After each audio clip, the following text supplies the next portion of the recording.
family, we went out to Pakistan, and we wanted to, to support a cause. We'd raised quite a bit of money, and it was in 2006 that we'd met Kort, and we met Uncle Akhtar, and we decided to work with Kort and become part of Kort. And no one is as skeptical as me when we talk about people, in Pakistan or in other parts of the, in the world that do charity work. I was one of the most skeptical people, that I wouldn't just give anyone money, because I always thought that, the money's not going to go to the right place, or, it's going to get siphoned off here, or it's going to get spent here. And when we came and initially saw Kort, we saw the setup and saw the structure, I was satisfied, and I thought, this is a project that I want to work with. So since 2006, I've been involved. Last year I was speaking to Uncle Akhtar, and he mentioned to me that the Kort football team had never won a football match. Now, as a football coach in England, it really touched a nerve with me, because I was like, how can I be involved with an organisation as a football coach and we've never won a football match? So that was one of my main motivations for going over.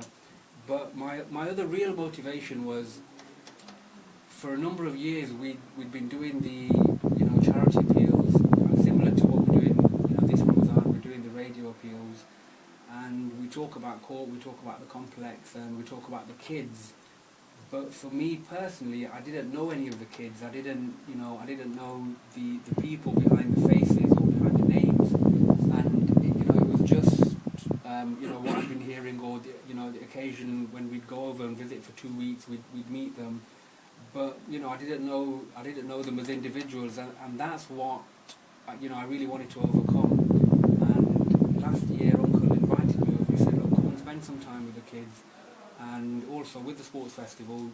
Train the boys and the girls, and help us to run the festival." So I accepted the offer, and in October, I think it was, I went out for 4 months, and I can honestly say, I've done a lot of travelling and I've done a lot of things, alhamdulillah, with my life, but the 4 months that I spent in Pakistan with Uncle, with Kort, but specifically with the kids, 4 months that I will never forget. And if we talk about moments that change your lives, then this 4 months, it certainly changed my life, because as much as the kids benefited from me being there, I benefited so much more from seeing them, from sleeping, from eating with them, and just from spending time with them. If I run through a daily sort of timetable of my routine, I would wake up and head to the trust in the morning, do a bit of paperwork. The kids would then come back from school. We'd have some food, and then we'd take them to the new Jericho's complex that's being built, where we would do the sports coaching. We would take the boys, we would take the girls, the youngsters and the elders, separate sessions, and we would have the coaching sessions at the new complex, and it's magnificent, because it's a beautiful, alhamdulillah, the government donated this land, but the work that's been done on the land, it is magnificent, and the building that's coming up, when you look at it in the pictures, you don't really, it doesn't do it justice, just alhamdulillah. And you look at when this will be built, alhamdulillah, it's going to be such a beautiful venue for the children, and for us as well, and it really will be a sense of pride. MashaAllah. Ismail, could you share the experience you have with those kids, because they are all 100 kids are orphan. They don't, some of them don't have a mother and father, some don't have father, some don't have mother. Yeah. How do you actually come across with them? How do you feel working with them, or talking to them, living with them? How do you feel, and what do you find out from their emotions and feelings? Well, I think initially, when I went out there, I was full of sympathy, because the kids were orphans, and they'd lost loved ones, they'd either lost parents. Some of the kids had lost both parents, some of the kids had lost brothers and sisters and various other family members, and to add to that trauma, they'd been moved from their place where they'd been born and raised into because a lot of them were from Muzaffarabad and the surrounding areas, Yeah. and they've then been, moved into and brought into Mirpur, where they were living, but initially, with strangers. But the one overriding thing that I felt was the love in the place, and if we look at these children, from my experience, they were never lacking, material things, because they had these, when their parents were alive, and they had an education, and they were getting fed, and they had clothes. But when their parents passed away, the one thing that they'd lost was the love, that a parent gives. And no one can love a child like a parent loves a child. We can all love children, and we all have different degrees of love for children.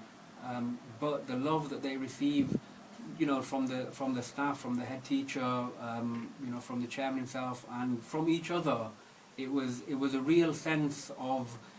It's hard to describe, because unless you've not witnessed it yourself, you can't explain, because it's like a family, but it's such an extended family of 100+ people. Yeah.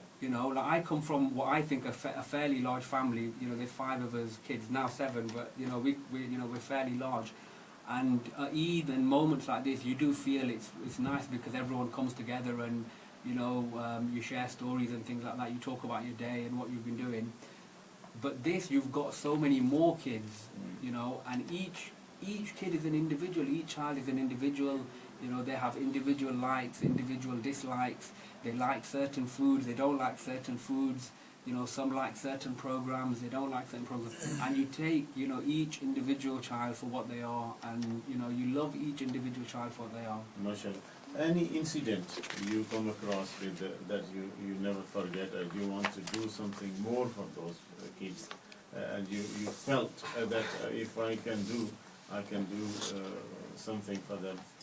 Well, I think a lot of incidents. For me personally, the one thing which really touched me were a few things, which I'll explain. Like, my reason for going over was primarily the sports festival. Yeah. In the last, we have 5 events. We have badminton and table tennis for the girls. Yeah. Now, that sounds very simple here, but this is in Pakistan. It's in Mirpur, it's in Azad Kashmir. Yeah. And to be doing something like that, is a very big, it's a very big deal.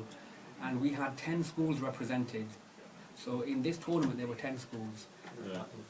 In the finals. Right. Okay. And the girls in the last